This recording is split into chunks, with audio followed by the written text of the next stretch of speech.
আমার 14 বছরের কাহিনী কি ঘটেছিল?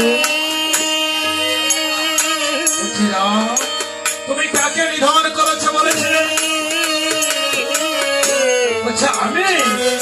আমি নিধন করেছি মহাপাপী মহাদ্রোহী ওই রাক্ষস রাজা রাবণ। তুমি কাকে কেন ওই লোকটার রাক্ষস রাজাকে বলছে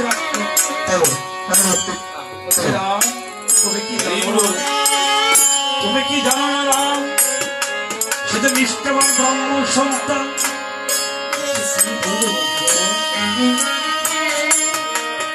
রাক্ষস আমার ব্রাহ্মণ সন্তান হয় কিভাবে?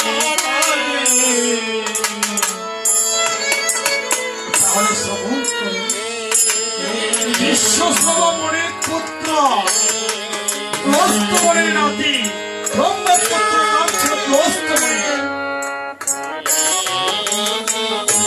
তাহলে এই রাবণ তাহলে তুমি ব্রহ্ম হত্যা করে পাপে পাতিত হয়েছ।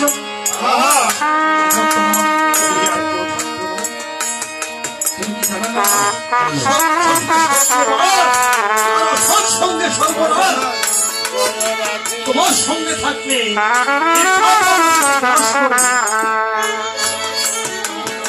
তাহলে তুমি বসে দাঁড়াও।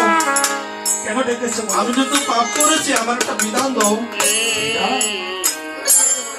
একটা মুক্তির বিধান দাও। মুক্তি? তুমি এই পাপ থেকে মুক্তি হতে চাও? তাহলে শোনো, তুমি কি একটা যজ্ঞ করতে পারবে? কি যজ্ঞ? যজ্ঞ তুমি কি একটা রাজস্ব যজ্ঞ করতে পারবে?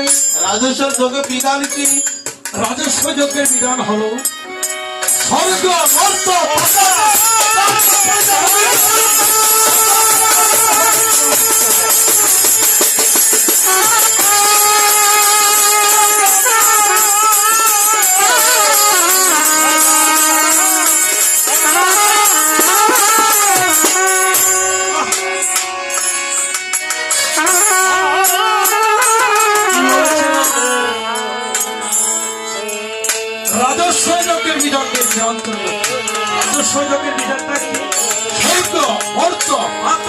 রাজা প্রজা মনে ঋষি সকলকে করতে হবে। রাম বলছে তুমি কি জানো আমি যজ্ঞ করতে পারবো না? বলছে কেন পারবে না? বলছে মণিবর আমাদের রাজা হরিশ্চন্দ্র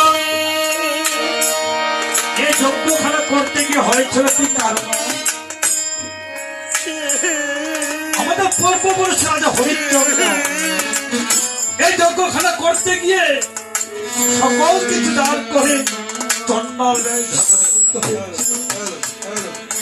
বলছে বলে